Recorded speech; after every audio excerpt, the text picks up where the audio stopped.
Hallo zusammen, herzlich willkommen zu einem neuen Video. Ich freue mich riesig, dass ihr meinen Kanal Kreuz Dame gefunden habt und heute bei einer abendlichen Stickzeit dabei seid. Ja, bei mir ist es schon dunkel. Ich musste leider das Licht einschalten und ich hoffe, es blendet nicht so stark und ihr könnt trotzdem noch etwas erkennen.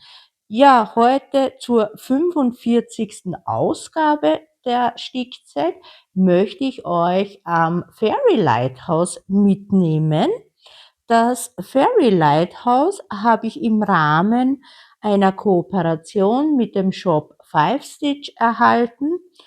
Der Designer heißt X Free Stitch und das Motiv wird 117 Stiche breit und 120 Stiche hoch und ich sticke es auf einen 18 Count Aida im gezählten Kreuzstich. Das heißt, es ist kein Vordruckbild und ich sticke es mit der Papieranleitung.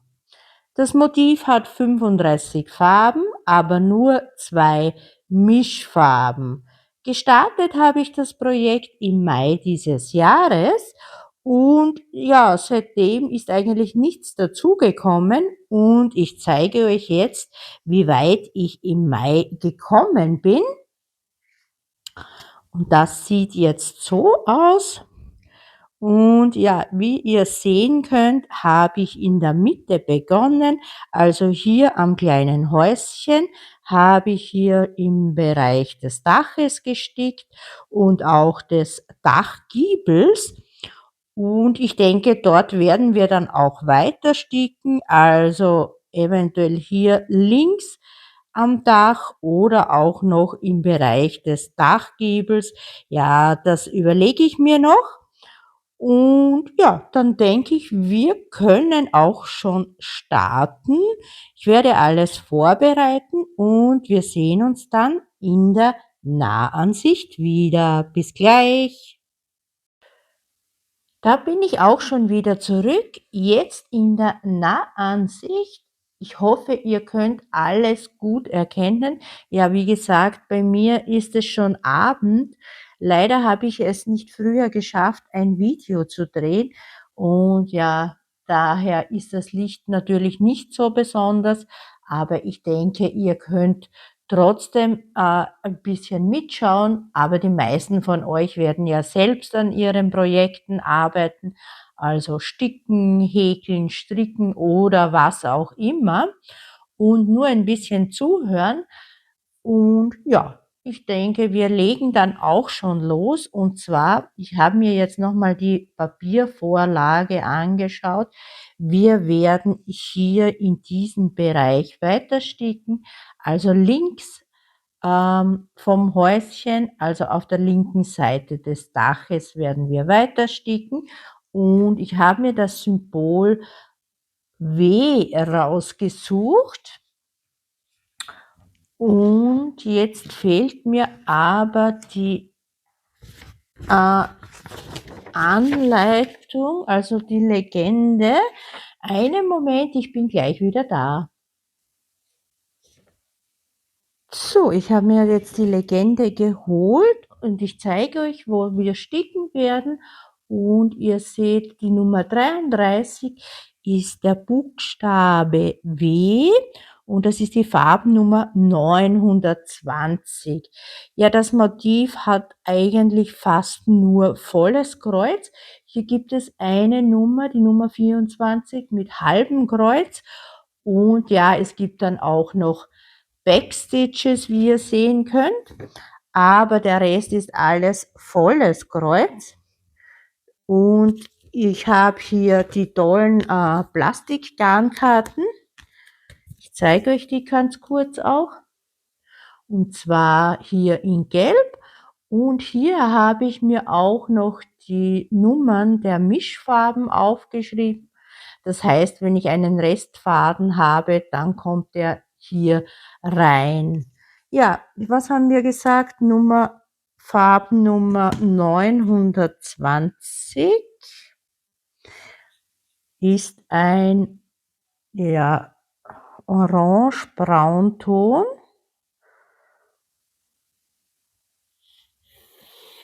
für das Dach des Häuschens und ja, wie üblich,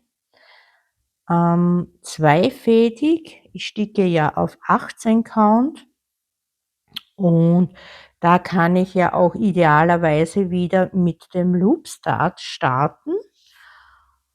Und wo fange ich an? Ja, wie ich euch bereits gesagt habe, ich sticke mit der Papieranleitung. Das heißt, ich muss da ein bisschen genauer schauen, wo ich dann anfange. Da haben wir das.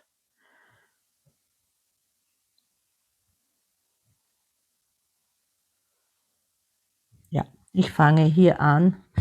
Das sollte passen. Wie gesagt, mit dem Loop Start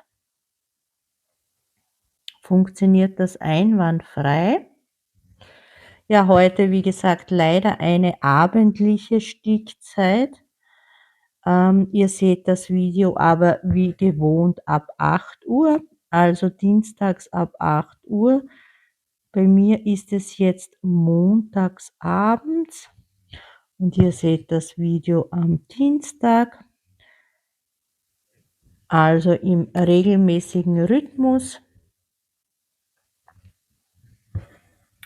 Ja, dieses Motiv habe ich mir auch beim Monatsupdate erdreht. Also, Moment. Irgendetwas passt jetzt nicht. Ja, es ist für mich immer schwierig, mit dieser Papieranleitung zu sticken. Also, wenn man den Pattern Keeper gewohnt ist, das ist ja ein absoluter Gamechanger. Und mit Papieranleitung ist es doch recht mühsam zu sticken. Ja, überhaupt habe ich jetzt schon länger nicht mit der Papieranleitung gestickt. Meine letzten Projekte, also alle, die ich mir jetzt erdreht habe, sind ja hauptsächlich im gezählten Kreuzstich und da habe ich ja das Glück, dass fast alle meine Motive eine PDF-Datei haben und diese dann im Pattern Keeper sind. Aber ein paar vereinzelte Projekte, also besonders diese Kooperationsprojekte mit dem Shop Five Stitch, da habe ich mich damals für den gezählten Kreuzstich entschieden, obwohl man könnte ja die Produkte auch im Vordruck auswählen, aber ich wollte das ausprobieren und jetzt habe ich die Anleitung in Papierformat. Ja, aber wie gesagt, es sind ein paar einzelne Projekte und der Großteil der Projekte ist im Pattern Keeper. Ja, wie gesagt, ich habe es mir erdreht im letzten Monatsupdate. Das heißt, ihr werdet es am Ende des Monats wieder sehen und werdet dann sehen, wie viel Fortschritt ich in diesem Monat geschafft habe.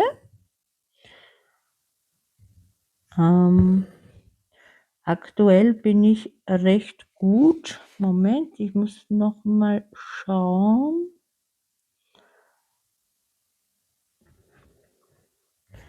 Aktuell, ja, wie gesagt, bin ich recht gut dabei.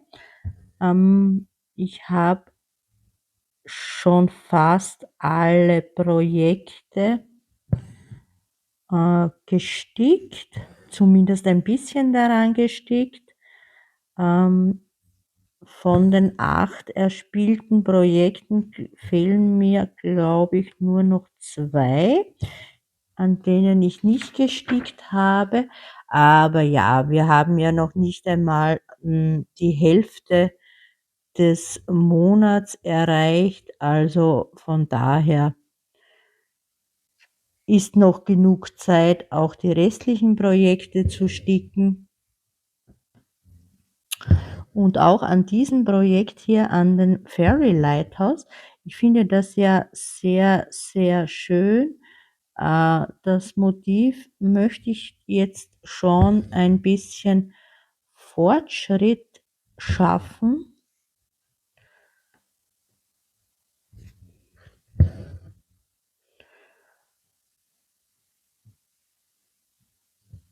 So. Dann habe ich mir ja auch wieder den Black Hat erdreht, also das Schwarz-Weiß-Motiv. Hm, Da überlege ich auch noch, ob ich nicht eine gemeinsame Stickzeit drehen werde. Also da habe ich schon ein bisschen Fortschritt geschafft. Das stickt sich ja ganz locker und einfach. Es hat ja nur ganz wenig Farben, das Motiv. So,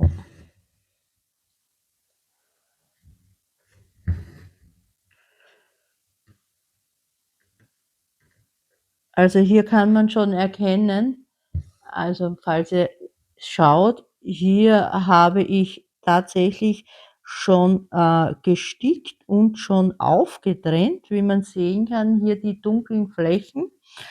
Aber das stammt noch vom Mai, denn dieses Monat habe ich noch nicht daran gestickt und auch die anderen Monate ist nichts dazugekommen, denn ich sticke ja meine Projekte immer dann, wenn ich sie mit dem Glücksrad erdreht habe.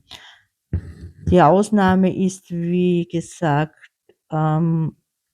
mein Heaven and Earth Soul. Der kommt jedes Monat dran. Und auch meine Perlenprojekte, die kommen auch jedes Monat dran. Also nicht alle, aber die sticke ich halt nach Lust und Laune und die kommen nicht in diese Rotation rein. Ich habe ja auch ganz wenige Perlenprojekte. Ja, der Saul, mein Sorgenkind.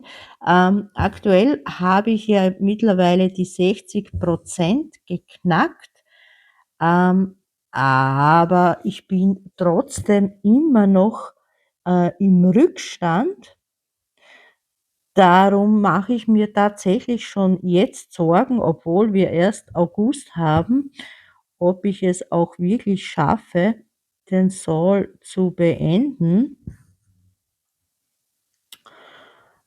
Aber ja, ich schaffe es einfach nicht, an nur einem Projekt zu sticken. Mir wird einfach wirklich sehr, sehr schnell langweilig. So, Moment. So, da geht's weiter. Und ja, ich wechsle wirklich sehr gerne die Projekte. Ich brauche diese Abwechslung.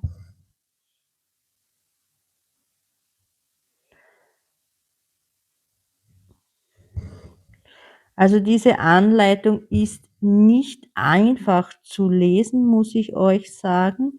Also hier bei dem Fairy Lighthouse. Hm, Ich hoffe, dass ich mich nicht wieder versticke.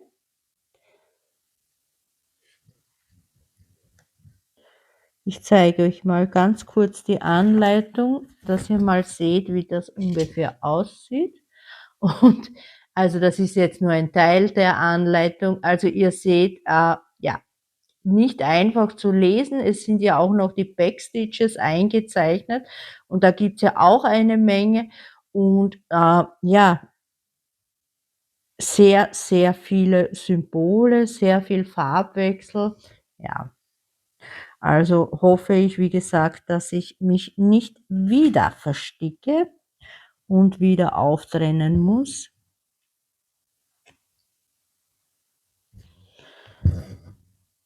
Ja, sonst vom Soul her, was ich noch sagen wollte, mir gefällt das Motiv ja noch immer total gut. Also, es ist so ein schönes Motiv und ich bin wirklich, wirklich froh, dass ich dieses, Motiv gewählt habe.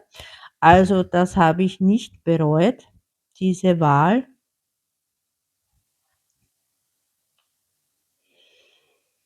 So,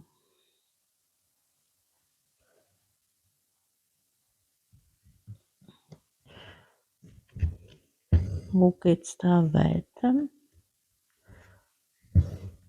Ja, jetzt sind dann noch jetzt haben wir August, September, Oktober, November, nur mehr 4 Monate danach zu sticken. September, Oktober, November, ja, Dezember. Ja, tatsächlich nur mehr 4 Monate und dann haben wir schon den Dezember und so, wie ich ja gehört habe von einer netten Zuschauerin, die mir da, einen Kommentar hinterlassen hat, muss man ja den Soll bis 14. Dezember fertig haben. Also ja, 4 Monaten soll das fertig sein, das Projekt. Und ich bin bei aktuell, hm 60 habe ich geschafft. Das heißt, ich sollte also wirklich jedes Monat 10% schaffen. Nun gut, ja, ja, August ist ja auch noch zu sticken. Also ja, dann sind's in etwa 8% pro Monat. Ja, also mir wird wahrscheinlich nichts anderes übrig bleiben als, ja, ein Soll-Monat zu machen und mich wirklich dahinter klemmen und noch mehr Fortschritt zu machen, ähm, denn sonst sieht das wirklich schlecht aus, dass ich den Soll rechtzeitig beenden kann.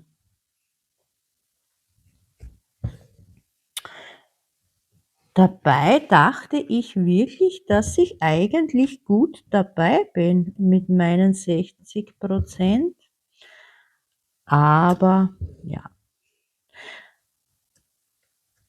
Also, man kommt auf jeden Fall in einen Zeitdruck und das möchte ich auf keinen Fall nächstes Jahr noch mal so machen, sondern möchte meine Rotation weitermachen mit, ähm, meinen verschiedenen Projekten, mit dem Glücksrad. Das macht mir total viel Spaß und ich finde es auch jedes Mal, spannend, welches Projekt, als nächstes erspielt wird, also welches Projekt dann im nächsten Monat gestickt wird. Und ja, wie gesagt, den Zeitdruck des Souls brauche ich nicht mehr und möchte ich nicht mehr haben. Ähm, ja, ich finde, dass, die ganze Belohnung, die man erhält, ist es eigentlich nicht wert, dass man sich so unter Druck setzen lässt. Aber ja, dieses Jahr bin ich dabei. Dieses Jahr möchte ich mein Ziel erreichen und da arbeite ich weiter hin auf dieses Ziel. Aber wie gesagt, es wird das letzte Mal gewesen sein. So. Ja, dann weiß ich nicht, ob ihr mein letztes Video gesehen habt und auf das habe ich mich ja schon so sehr gefreut. Und zwar ist es die Kooperation mit dem Shop, iMake. Also, wie gesagt, ich freue mich riesig, dass ich eine Kooperation mit diesem Shop habe, da ich, diese Produkte, die es in diesem Shop gibt, ja, ich habe zuvor noch nichts, gestickt von diesem Shop oder auch, von einem ähnlichen Shop, also der was ähnliche Produkte verkauft. Für mich ist das wirklich ganz, ganz neu und ich finde das auch sehr aufregend. Ja, Thema aufregend. In dem Unboxing habe ich euch dann glatt vergessen zu zeigen, hm, was dann ja noch dabei war, und zwar, ähm, das Material für die Fertigstellung dieses Ornaments. Das habe ich euch am Anfang des Videos kurz gezeigt und noch gesagt, dass ich es euch dann, im Abschluss noch zeigen werde, aber ich habe das dann total vergessen und habe das Video einfach beendet.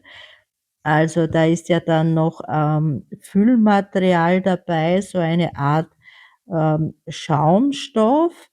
Dann ist auch noch ein Stoff dabei für die Rückseite und so eine Art, ja, Kordel zum Aufhängen.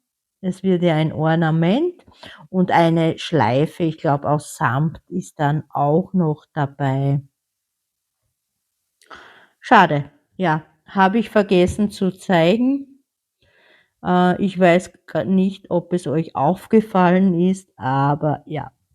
Nachdem ich alles weggeräumt habe oder beim Wegräumen war, habe ich dann gesehen: „Ups, ich habe doch glatt vergessen, euch, das Material für die Rückseite zu zeigen, also für die Fertigstellung." Nun gut. Ja, mittlerweile habe ich das, Projekt auch schon angestickt von iMake. Also, ich glaube, ich habe hier schon wieder irgendwo einen Fehler. Ach ja,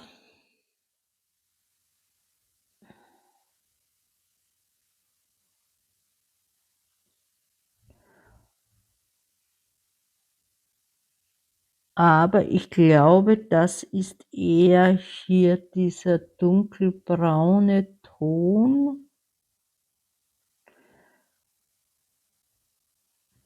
Hm,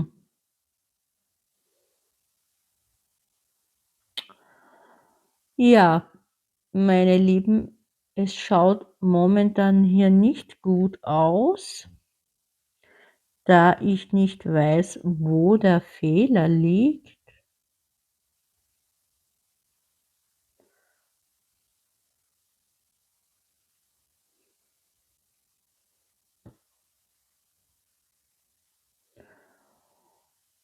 Also, scheinbar habe ich mich auch hier mit dem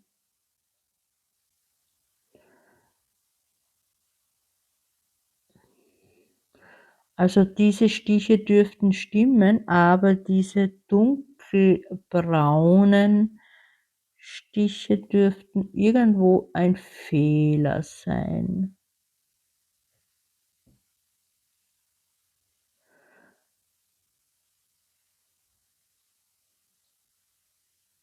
Hm. Also, ich kann aktuell nicht erkennen, wo der Fehler sein sollte.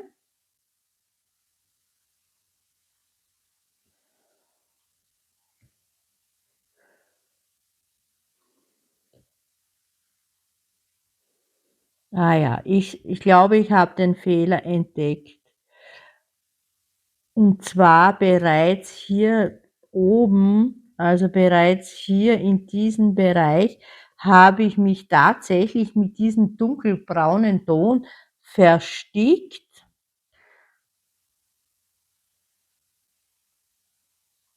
Hm, 2, das stimmt noch.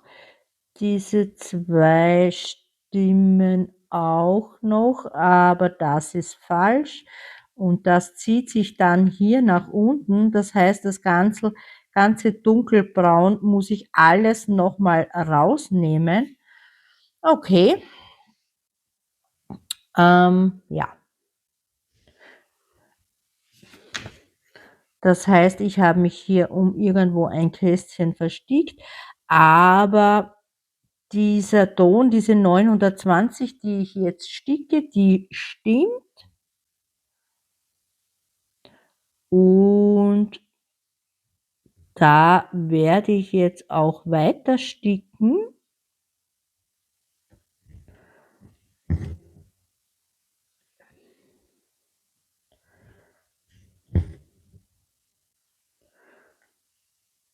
So, ja.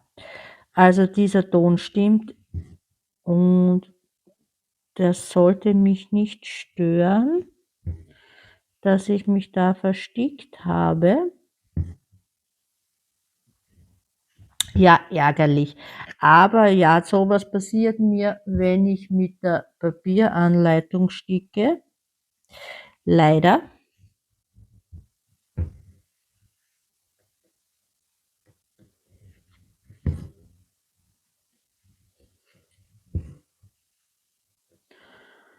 Ja, was gibt's sonst noch? Ja, ähm, aktuell kommt ja immer wieder die Frage auf zum Thema Zoll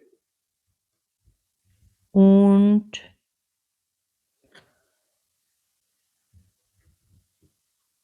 ich werde jetzt den Faden hier backen, da ich den Rest tatsächlich auftrennen muss.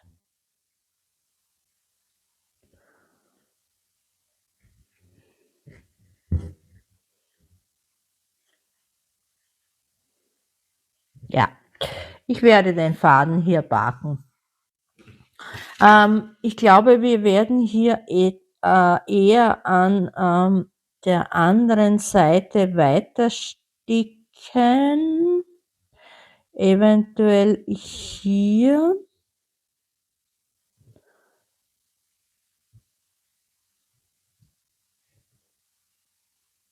Oder habe ich mich hier auch verstickt?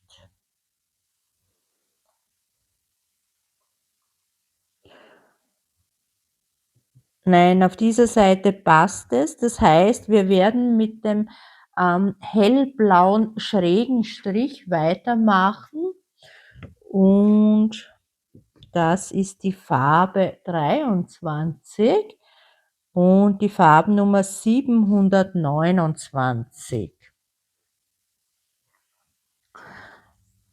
Äh, ein ockerfärbiger Ton. So, jetzt habe ich 2 Fäden erwischt. Ja, heute ist irgendwie, ja, heute klappt's irgendwie nicht so ganz. Jetzt habe ich einen Knoten im Faden. So, ja, irgendwie will es heute nicht so, wie ich will. Aber ich wollte noch mit euch über den Zoll sprechen. Entschuldigt. Es gibt ja seit 1. Juli ein neues Gesetz innerhalb der EU. Das heißt, dass man Zoll bezahlen muss, wenn man aus Nicht-EU-Staaten ja, Waren bestellt und sich liefern lässt. Und irgendwie ist da noch nicht so wirklich klar, wie viel man tatsächlich bezahlen muss. Also, ich habe da ja schon gehört von 3 € pro Artikel. Äh, Dann habe ich aber wiederum gehört, dass sich die 3 € auf eine Warengruppe beziehen. Also, ich nehme jetzt als Beispiel Schuhe. Wenn man 3 Paar Schuhe bestellt, bezahlt man trotzdem nur 3 €, weil das ja eine Warengruppe ist. Ähm, oder eben, dass man ja auch bei 3 Paar Schuhen 9 € Zoll bezahlen muss. Das Ganze bezieht sich aber nur auf einen Warenwert unter 150 €, denn ab 150 € wird der Zoll wieder anders berechnet. Ich bin mir wirklich nicht ganz, also mir ist das wirklich nicht ganz klar, wie viel da jetzt wirklich tatsächlich zu bezahlen ist, denn ich habe euch ja das Unboxing gezeigt von der Mystery Box, der Golden Mystery Box von Luca S. Und da musste ich ja Zoll bezahlen, denn die Produkte kamen ja aus England, also aus einem Nicht-EU-Staat. Und laut dieser Rechnung habe ich ja über 13 € Zoll bezahlt für 2 Produkte. Also wie gesagt, mir ist das absolut nicht klar, warum das ja so viel gekostet hat. Ja. Dann habe ich jetzt bei Painting Fairy etwas bestellt und Painting Fairy schreibt ganz klar und deutlich auf der Website des Shops, in die EU ist kein Zoll zu bezahlen. Also ich vermute, dass natürlich der Zoll ähm, schon zu bezahlen ist, und zwar in Form, ja, dass der Zoll ganz einfach bei den Produkten aufgeschlagen wird, sprich automatisch dazu kommt und dann nicht extra ausgewiesen wird als Zoll. Aber ich denke mir, bezahlen muss man trotzdem den Zoll. Denn, wie gesagt, es kommt aus einem Nicht-EU-Land und von daher würde mich das wundern, wenn das nicht zu bezahlen wäre. Viele Shops oder viele Logistikunternehmen haben ja jetzt hier in Europa ein Lager und sie schicken die bestellten Produkte direkt in das Lager und dann von dem Lager werden sie dann weiter verschickt zu uns. Und ich glaube, durch das wird der Zoll wahrscheinlich ja, etwas billiger sein für die Shops und wir müssen sie nicht extra bezahlen. Also, wie genau das alles funktioniert, weiß ich nicht. Das hier sind jetzt auch nur Mutmaßungen, ähm, wie es eventuell funktionieren könnte. Denn ich habe euch auch gesagt, bei meinem Unboxing von iMake wurde das Paket von dem Logistikunternehmen zuerst hier in die Bundeshauptstadt geschickt, in ein Lager, und von dort wurde es dann zu mir geschickt. Und ich musste hier auch weder Versandkosten noch Zoll bezahlen. Also es ist noch irgendwie ganz undurchsichtig, wie das tatsächlich funktioniert mit dem Zoll. Ja, zu meiner Bestellung von Painting Fairy, also ich werde ja dazu auch wieder ein Unboxing machen, ähm, werde ich euch dann auch sagen, ob ich Zoll bezahlen musste oder auch nicht. Ja, ich habe mir etwas bestellt und zwar auch wieder ein größeres Kit, denn ich habe mich ganz, ganz spontan verliebt. Ich habe das gesehen und ich musste es haben. Ja, aus diesem Grund habe ich mir meine Provisionen in Form, zumindest einen Teil der Provisionen in Form eines Shop-Gutscheines auszahlen lassen. Ja, und immer wenn man sich das als Shop-Gutschein bei Painting Fairy auszahlen lässt, dann geben sie noch 20% dazu. Das heißt, ich sage jetzt als Beispiel, wenn man eine Provision hätte zum Auszahlen von 100 Euro, dann bekommt man von Painting Fairy 120 Euro, aber nur dann, wenn man das auch als Shop-Gutschein auszahlen lässt. Wenn man es sich aber auf das PayPal-Konto überweisen lässt, dann bekommt man nur ja, die tatsächliche Summe. Ja, ist auch verständlich. Painting Fairy will ja auch da mitverdienen. So.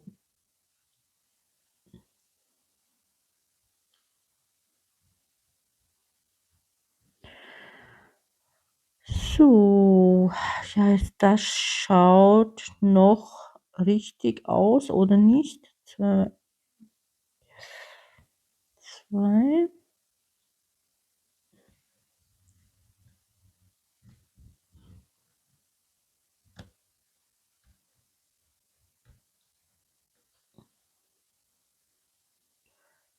So, 2. So. Ich glaube, ich habe jetzt hier ein bisschen den Überblick verloren mit meiner Anleitung. Hier haben wir 2 und hier haben wir 2, das stimmt. Darum werde ich das Video jetzt auch beenden. Die halbe Stunde ist ja auch schon voll. Werde jetzt hier diesen Teil nochmal auftrennen, dieses dunkelbraun, dann diesen Faden hier links fertig sticken und dann auch noch hier rechts weiter sticken. Ja, das war ein nicht so erfolgreiches Stickzeitvideo, da ich leider einen Teil jetzt auftrennen muss, aber es hat mich trotzdem gefreut, dass ihr jetzt mit dabei wart. Wir sehen uns dann auch wieder im nächsten Video. Es wird ja nun Zeit, dass ich mein Luca S Kit ansticke. Also ihr habt ja da abgestimmt und die Umfrage war ja dann ziemlich deutlich, das Ergebnis. Ja, dann sehen wir uns beim Neuanstich vom Luca S Kit im nächsten Video und ich würde mich freuen, wenn ihr auch dann wieder mit dabei seid. Habt eine schöne Zeit, bleibt gesund, bis zum nächsten Mal. Tschüss!